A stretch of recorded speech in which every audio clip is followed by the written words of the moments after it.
Welcome to Coffee with the Sarlos. I'm Kelly. And I'm Karen. We are a mother-daughter duo of mediums, medical intuitives, psychics, and energy healers offering personal sessions to clients all over the world. And this is our podcast.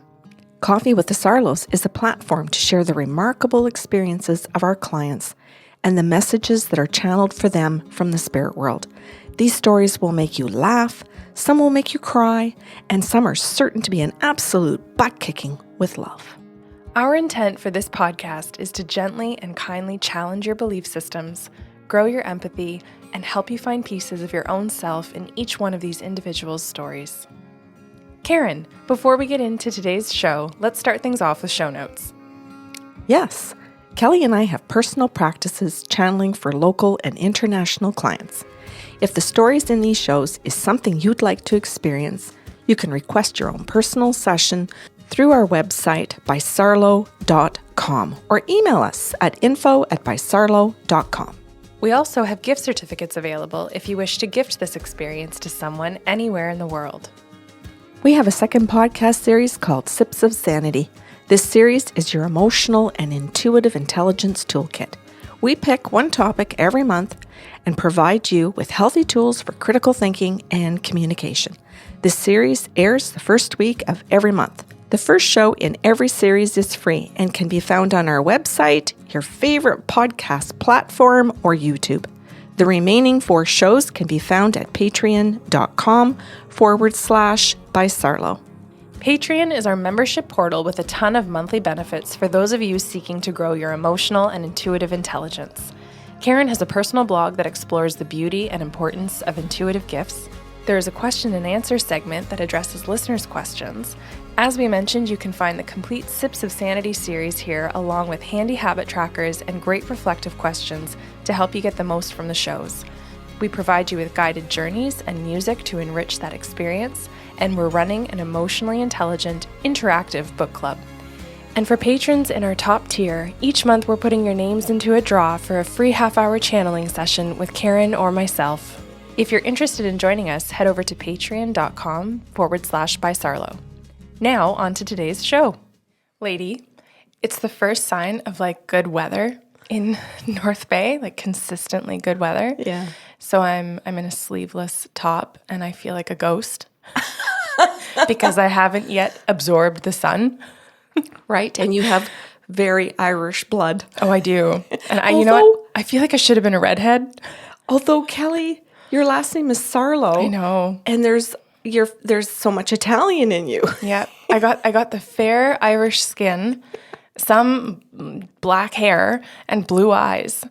It just came out Snow White. Well, I'm just going to say that the Italian genes did not win this one. No, and you know what? I'm saying it because I do the editing and I'm scaring myself on camera.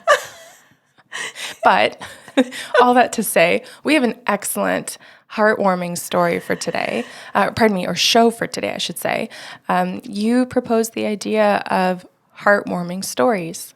Yes. Now, is it fair to say, before you start, that sometimes in our career, there is a fine line between heartbreaking and heartwarming? Yes. That sometimes the heartbreaking message is the very thing that comforts someone. Yes. So it's a mishmash today, yes? Yeah. Of these fine line stories? Yeah. Okay. And the reason that I created this show, Kelly, for today, the content of it, is because I think a very commonly asked question is, well, why would I see a medium? What can I get out of it? And so I decided to put some of those answers together and say, these are the things that I've seen clients get out of their sessions. Mm-hmm.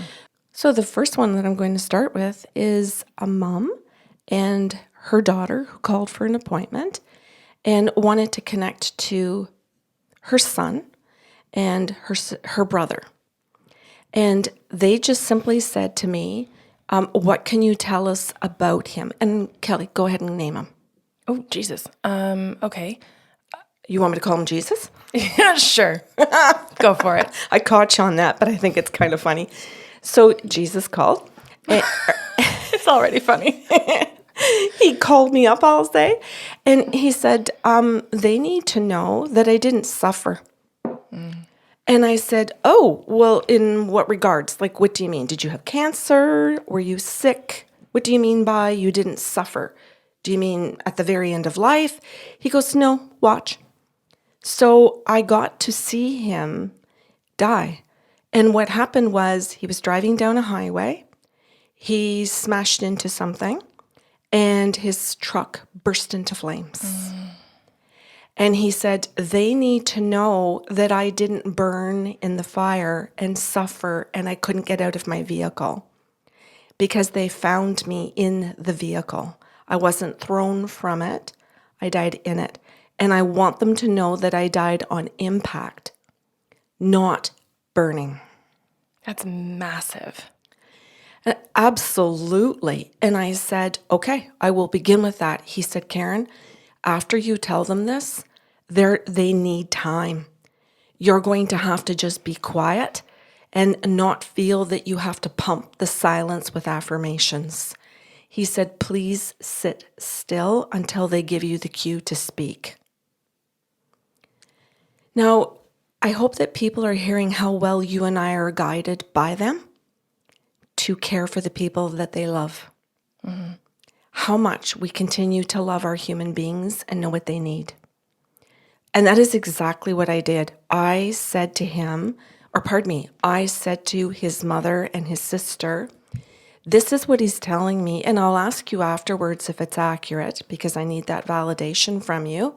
But I said, this is what he's telling me occurred and what you need to hear from him. I repeated it exactly as he told me to say it, and I went straight into the silence. Then, oh God, Kelly, I would say it was at least maybe 2 to 3 minutes of total silence between us. And then his mom said, thank you. She said, that is what we called you for. Mm-hmm. Now we can sit back. And then you hear the breath, eh? Mm-hmm. So I'm going to say that in this story, people are hearing that what they needed was to breathe. Mm-hmm. What they needed was to not hold on to the belief or the dread or the angst. Thank you. The angst of thinking and ruminating every day, as often as they think of him, of playing that reel over and over in their mind, whether they're in the grocery store, going on a date, cooking a dinner. Like, you just think of all of the different times that something that torturous could hit you randomly. And I don't really know if somebody would call that PTSD. I really don't know. Or just trauma. Yeah, that's an extreme, unwanted, intrusive thought. Yeah. And so to be able to remove a person's unwanted, intrusive thought, not with cognitive behavioral therapy, but simply by hearing from the spirit directly that this is how they experience this, I think is total healing. Mm-hmm. I think is just freedom. And he just removes all the obstacles for them to move forward. And yes, you said it with the word freedom. Mm-hmm. Freedom to have their thinking back and not to be traumatized over and over again. I can't imagine how many times before that phone call that they had already been living through that together. Now I know that the two of them came, but I know that he said to me, Jesus said, my dad doesn't believe in what you do. He won't listen to a single word of this. He thinks that you're a liar. He thinks that this is all fraudulent and it's theft and it's just all of these things that are terrible.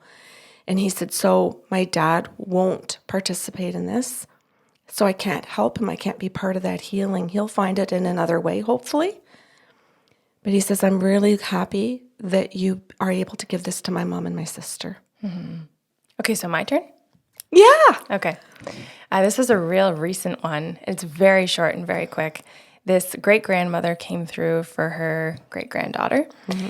and she had given her quite a few messages about the great-granddaughter's life and what she was going through, and that was really beautiful. Wow. But one of the things that brought the great-granddaughter, do you want to name her? Isabel. A lot of comfort was that her great-grandmother said to her, Kelly, she goes, show her that I was always in the kitchen and like doing the cooking and the baking. And Isabel confirmed that. And then I see this great grandmother cracking eggs, just monotonously, just cracking eggs, separating them and putting them away. And she goes, it was just a lifetime of eggs. I was just done. I was okay to go. And so Isabel confirmed, yeah, it's true. She did all the cooking, all the baking. She was constantly in the kitchen preparing. She had many children, grandchildren, great-grandchildren. And so this great-grandmother was helping Isabel with her tremendous anxiety. And when she wants comfort, she thinks of her great-grandmother. But sometimes her anxiety makes her worry about her great-grandmother. And so she simply said, don't turn me into a worry. I had enough eggs. I was done. I was ready to pass on. Oh, isn't that beautiful? Yeah. And so Isabel then gets to just hang on to the piece of her great-grandma that comforts her instead of turning her into a worry as well. Yeah. So it's one less thing for her to kind of put on her to-do list, if you want to call it that, where she can just breathe. Her to-do list of people to worry about. How many people have lists? I will worry about my son, and then when I'm done that, I will worry about my daughter. Then I will worry about... And then I will worry about dinner, and then I'll go back to people. Yeah, it's crazy. But I just loved the image of her cracking eggs and then just being like, okay, like literally throwing in the apron. She's very cute. Such a good story. I will hand it back to you. Oh, I just love that. Especially right after the difficult one that we started the show with, right? Okay, the next one for me, Kelly, has to do with a young woman who calls. So give me a name. Lila. So Lila calls and she says, I would like to hear from anyone who's crossed over. And I said, I don't do it that way. I said, you have to tell me exactly who you need so that I don't go rummaging through all the people. Rummaging? That's an image. Yeah, okay. Maybe I have to reword that. It's like going into a big room where all this is a bit... Sorry? Crowd scanning. Like, yes. any of you want to talk? Any of you want to engage? Yeah, it's like going into a party and tapping every person on the shoulder and saying, hey, I've got somebody here that's waiting for messages from you. Do you want to talk to them or no? When in reality, the person that's asked us to go into that room full of their family or friends or whoever really only wants one person, and you're trying to find the needle in the haystack. Versus where I would prefer to be able to say, who do you want? And I can go in and go, hey, I'm looking for Bob. Bob, over here. Yeah, Bob, this way. Okay, we're going to, go, keep going. Right? And then Bob gets to say exactly what he wants. So let's call him Bob because that came out of nowhere. So Bob comes up to me and he says, hey, how you doing? He says, so you've got... Oh, sorry. Lila. So you've got Lila here. And she just really needs a quickie. She just needs a quick answer here. Oh, sorry. I didn't mean sexual quickie. No, that went wrong. She just needs a quick answer. And I said, okay. He says, we were friends and in high school, and I want her to know that I suicided, and she knows that, Karen, but I just need to make sure she knows that because it was questionable. The coroner said overdose. And she suspects suicide, and she's correct. So that's in her mind now for several decades. And she's finally decided to get some closure about that. So you can tell her, yes, I suicided. And I'm totally fine with it. It's part of our life plan to suicide, and I'm good. I'm not suffering. I'm not in a purgatory. I'm not in a hell. I'm not waiting for Jesus to arrive on earth to do something for me. I'm good. And he said, and I want her to know that while I chose to suicide because she broke up with me, this is not her fault. This is my decision, and this is about my level of accountability and her wanting to be over-accountable for another human being.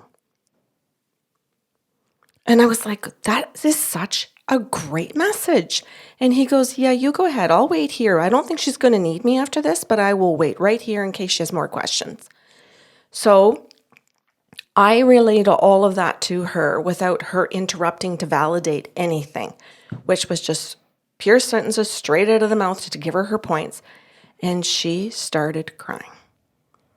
And then he looked at me and he goes like this, like a little heart, like, tell her I love her and peace out, Karen. I did what I needed to do. Bye. And true enough, Kelly, as soon as I said, hey, he says that he loves you and that this was one of your life lessons, was to stop being over accountable for other people. So he's come in today to tell you that because it was something you were supposed to get way back decades ago. And apparently you've never done it. And so to this very day, you're still stuck in being over accountable. So he's coming in to give you the message, to tell you all the truths, to affirm truths for you.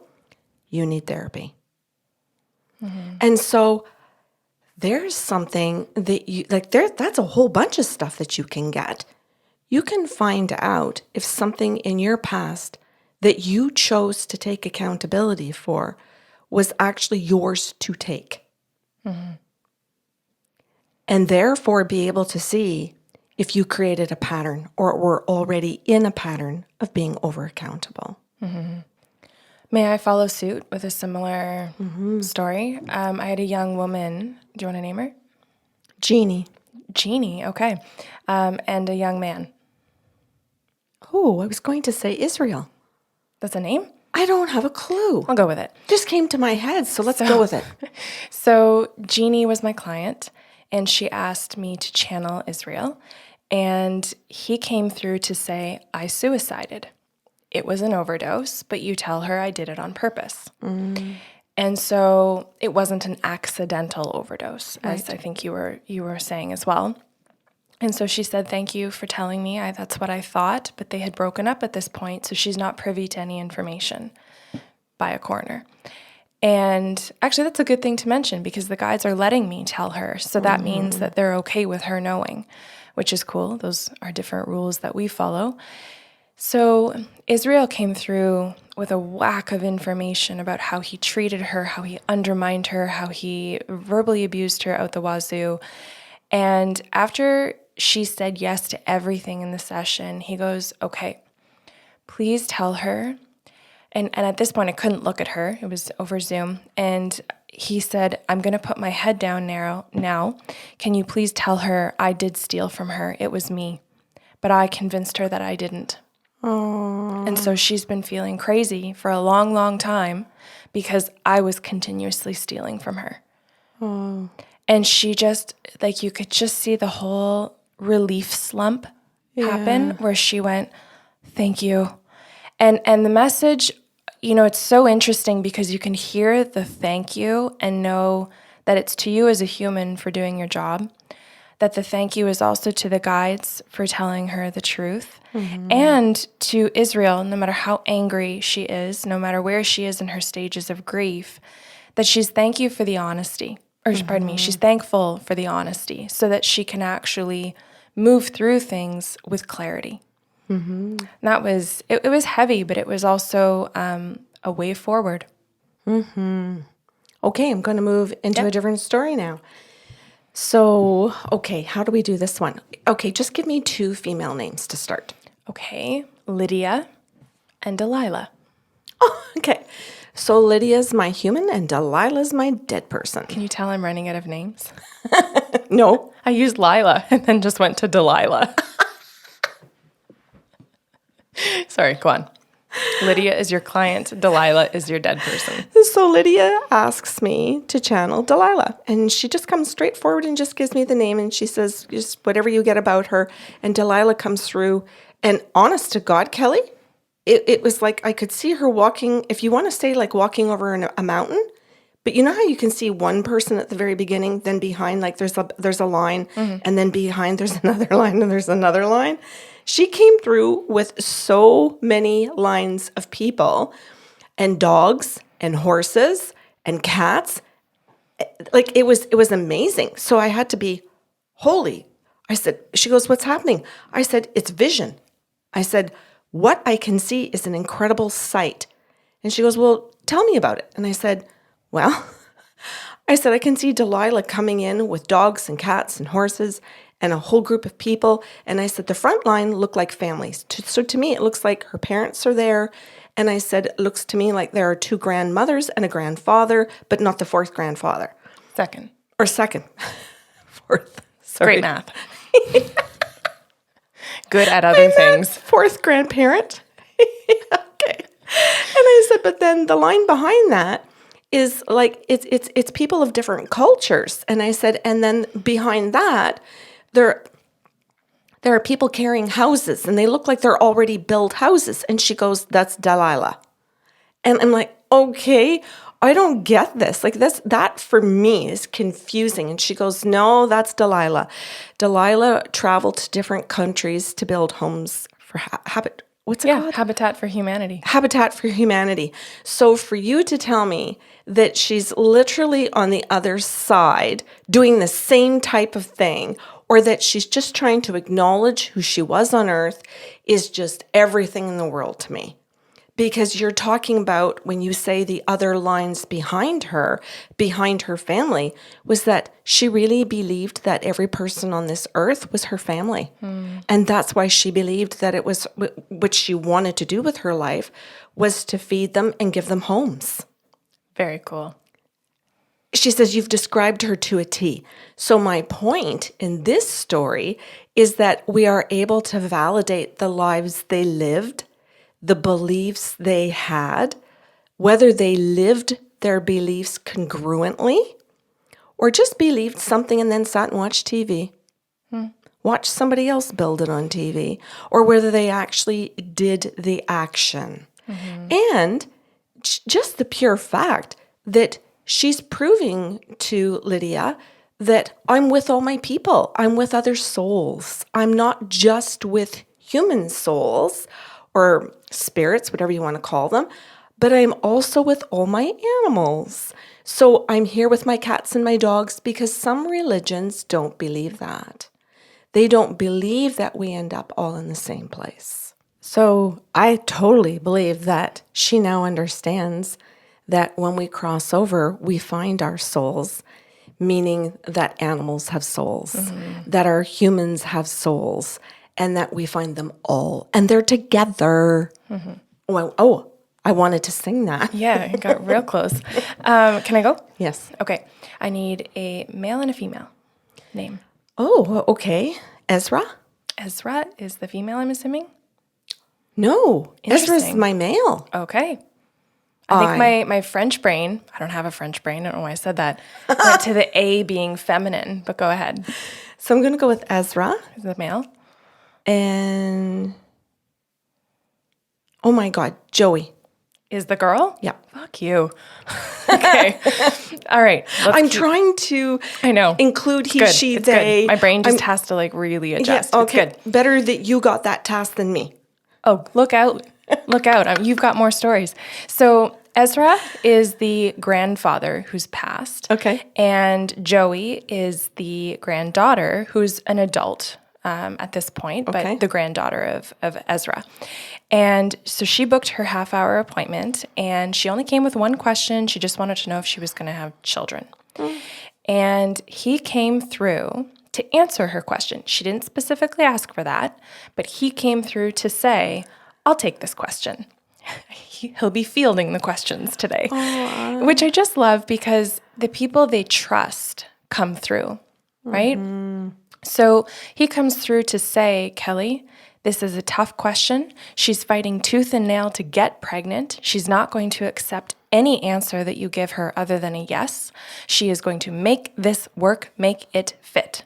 Wow. To the point that she has created chaos in her relationship with the person she's trying to get pregnant with because this baby is something that she feels she can control. And interestingly enough, Joey was just in the right place at the right time, mentally and emotionally, to go, yep. And just accept. There was no fighting me. There was no fighting her grandfather, her guides, etc. She just went, okay. And you can tell on the face, I know you know this, when they're really listening versus when they're just like, all right, I'm not getting what I want face. So what ended up coming through, what ended up being actually the more beautiful part of the session is that her grandfather ended up saying to Joey, I fought tooth and nail my entire life. I had the same mentality as you. So when I'm giving you these hard messages, I'm not sitting on a high horse criticizing you. Right. This was me as a human. But I'm sitting on the other side now, showing you our patterns that we shared and how they are isolating you. They isolated me. And so you are very, very lonely in your life because you came from this childhood of being parentified as a child, needing to fight tooth and nail for survival, then being able to actually truly support herself and trust in her abilities to support herself as an adult, but still holding on to the mentality of I have to fight tooth and nail every day to prove worthiness. And so he came through to say to her, I share your pain. I know exactly what you're going through, and it's important that you understand that I can mirror your experience for you, because in this very lonely existence to this point, you don't feel like anyone truly sees or understands you, and I do. Then, as you could see her, I'll say breathing in the messages, assimilating them into her cells, he said to her today, he said to me, that was her only question, was about the baby. She's going to let me talk for the rest of the half hour. So I turned to Joey and I said, is that correct? Is this just like the only reason you booked and he's got free range now? And she went, yep. And so he gave her more affirmations about what she was going through and where she was fighting everything and everyone in her life. But at the very end of the session, he said to her, the most important thing that you did today, Joey, was give me a voice. Both you and I don't feel like we have one. And he spent his life married to 2 different women who spoke for him, which is part of the reason he fought tooth and nail for different things in his life. But he said, the most important thing you did today was give me a voice by just showing up and listening. I think that's fascinating that he's telling the human being that she's listening to him, when so many of our clients don't believe they have the ability to hear the dead people. Yep. And yet, by calling a medium, you are listening to the dead people speak. Yeah. So he died, got to the other side, and was trying to process everything that he had gone through and everything that he resisted going through, I will also add. Right. And never really got to vocalize that as a human. And so she gave him this opportunity to actually get this closure. Not that he needed that to be at peace. Not that he needed that to move forward with his own soul. It's not to tell people that they should rush in to give their dead loved ones this opportunity. But it is something she did give to him. Right. And he said, thank you. And she was just like, this is amazing. And she sent us an email afterwards saying, you 2 are fucking rock stars. She's seen you before. Aw. Yeah. It was Good lovely. work. Good work. Yeah. To feel seen and heard. Yes. Like 2 of the most validating things that you can offer another person. Right. That you can offer a person and that you can offer the spirit. Yes. And that it can go both ways. Mm-hmm. And it must. Exactly. Lovely. Back to you. Okay, I'm ready. My next story has to do with that I was dreaming. So I'm sleeping, and I dreamt about a man drowning.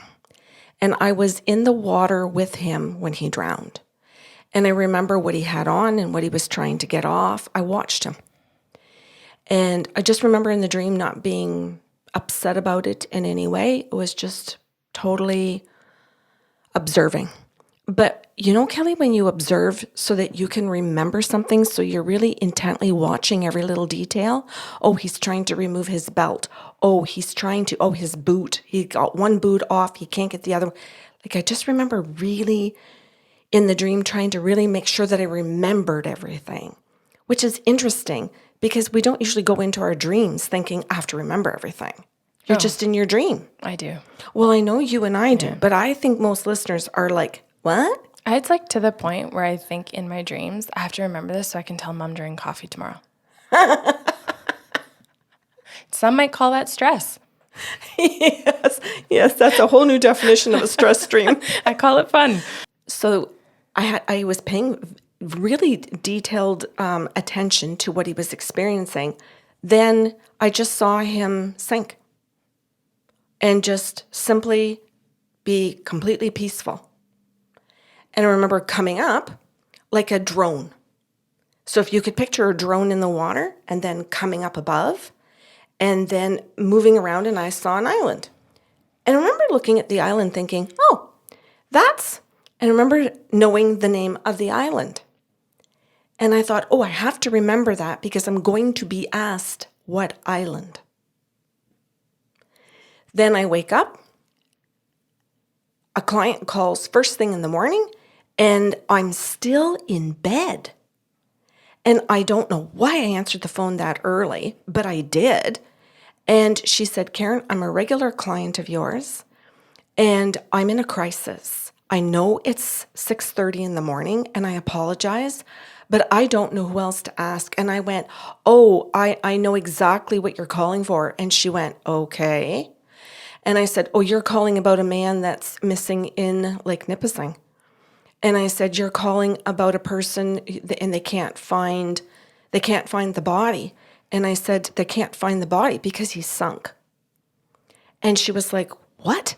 And I said, and he will be found within the next couple of hours. You have to get to your daughter's house because she's going to be told by 10 a.m. this morning that her father has passed.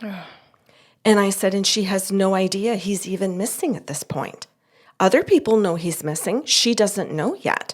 So I said, you have to get over there right away and she goes, how do you know this? And I said, Well, isn't that why you called me? yeah.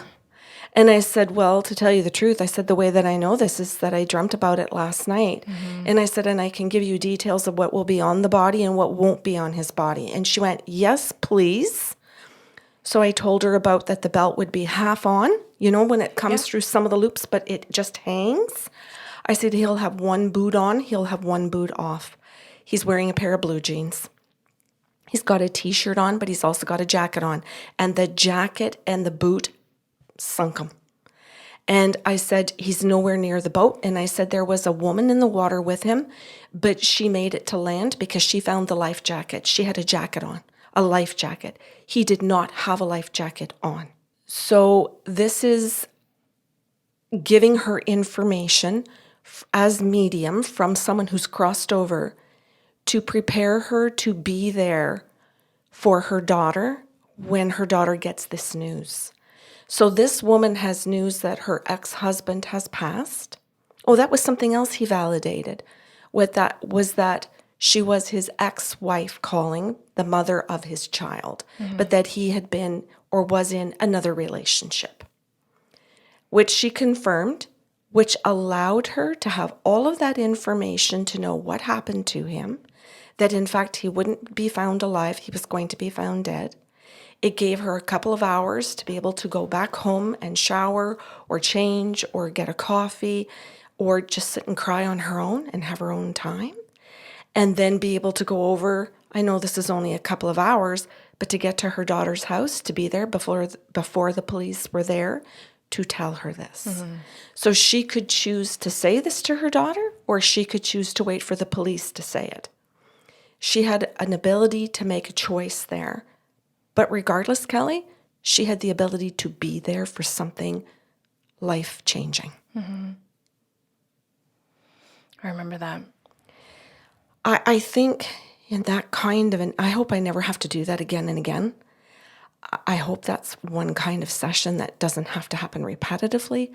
But if I think about what it gave the daughter and his ex-wife, his ex-partner, a partner in this lifetime, and all the choices, I think it's remarkable. Mm-hmm. Nothing short. Like it's almost like watching a movie and saying, if I could rewind that and know in advance, I wish I could have got over to my daughter's house before the police got there, right?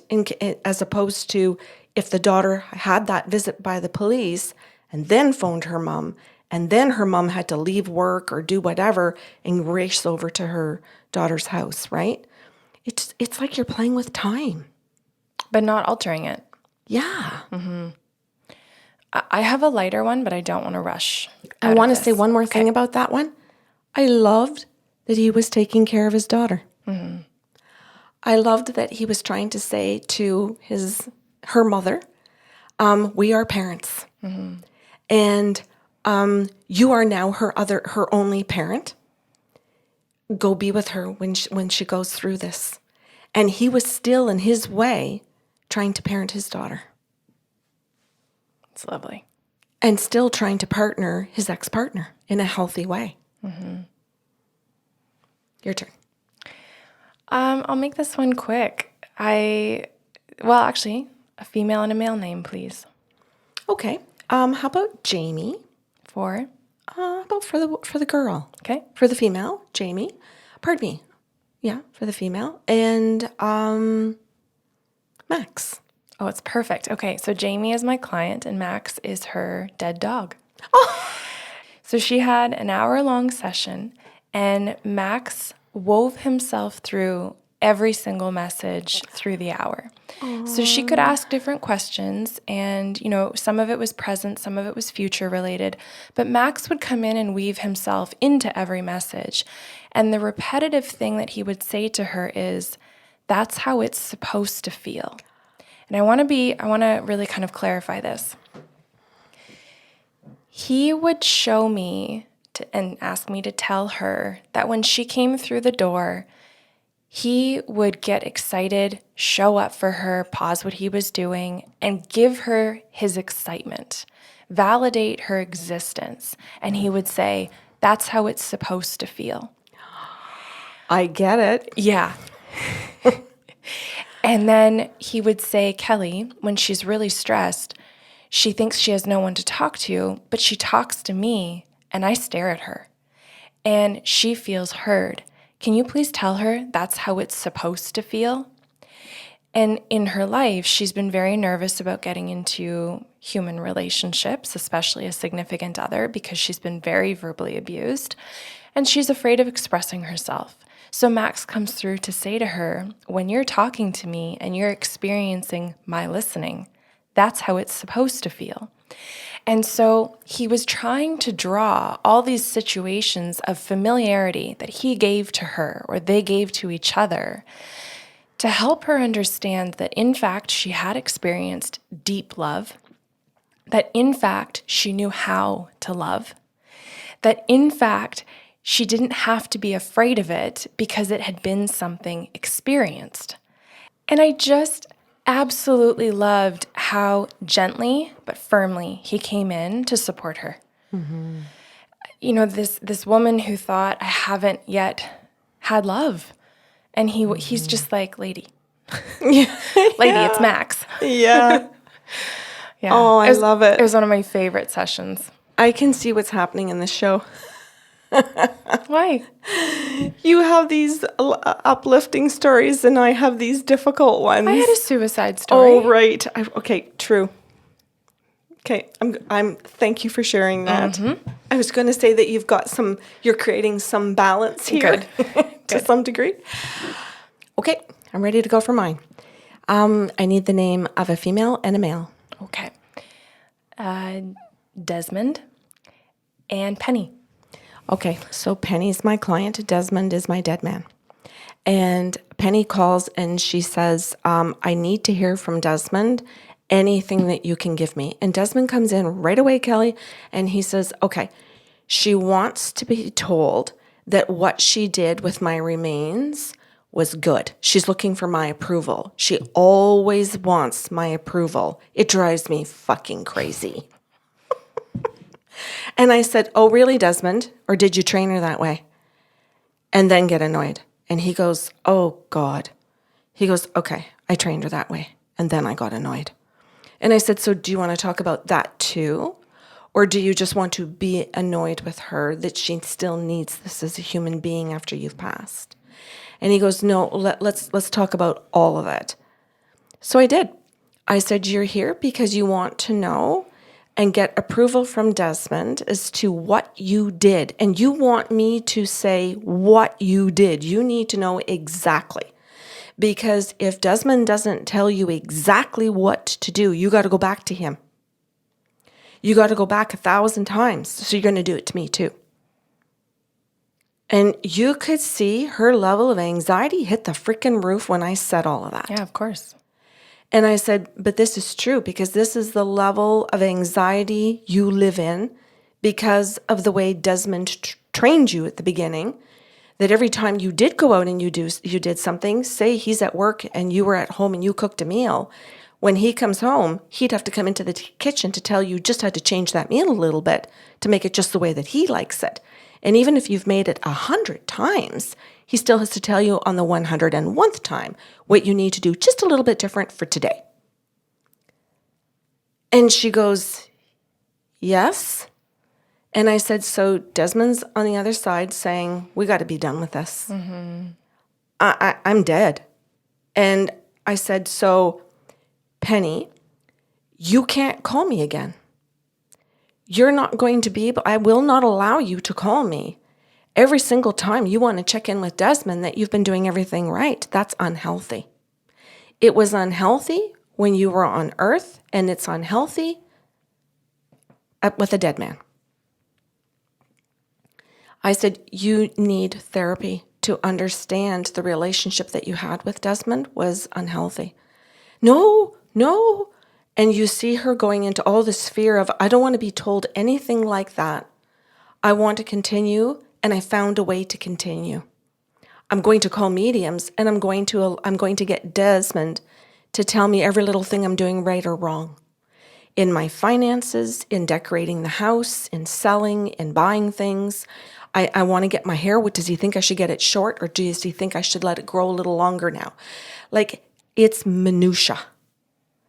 And I said, no. I said, there is no way that you should be perpetuating this unhealthiness, and you need to know from a medium. She goes, I don't understand what you're doing because I've called all kinds of other mediums and they will always just answer my questions from Desmond. Why won't you? Aren't you any good? I said, I'm damn good. I'm catching you. I said, the other mediums didn't catch the pattern. Nor did they necessarily have integrity if they did. I said, you just happened to catch a medium that knows exactly what you and Desmond were doing because he's telling me, and I'm not willing to play the game with you, and I'm not willing to continue to destroy your sense of self, your sense of esteem. I will not do it, and Desmond will no longer participate. So I said, you're being told today, no. And I am not going to answer all of your validations, and I am not going to you want a release in the valve that you've turned tight. I went out and I did all these things. I didn't get any validation, turn the valve. Now I need to open the valve. Desmond has to come in and release the valve and tell me I did everything okay. And I said, I'm not going to do that. That is not the purpose of medium. The purpose is for Desmond to say to you that he knows what he did to you. Mm-hmm. That he's coming through to apologize after he acknowledges it. You need to hear the acknowledgement of the abuse. You need to hear the examples of how he did it to you in each day, like cooking in the kitchen and correcting all your cooking. Like, he doesn't even know how to cook. He doesn't cook a single thing. But you were taking advice from somebody who'd never cooked a day of his life. That's messed right there. And I said, so you need to understand where the proper help is. And Desmond and I are on the same healthy team to support you in getting that. Mm. There was one more message to Desmond's. He expressed to her remorse for what he did. He acknowledged what he did, and he said that there was remorse, there was regret that he had treated her this way, and that he had never seen that even until the moment that he had died. Mm-hmm. That the first time that he saw the level of control he had to exert over another human being was when he was in the spirit world. Mm-hmm. And that his first moment of remorse over it was as a dead man. And there's your fine line of heartbreaking and heartwarming. May I move to a lighter, quicker one?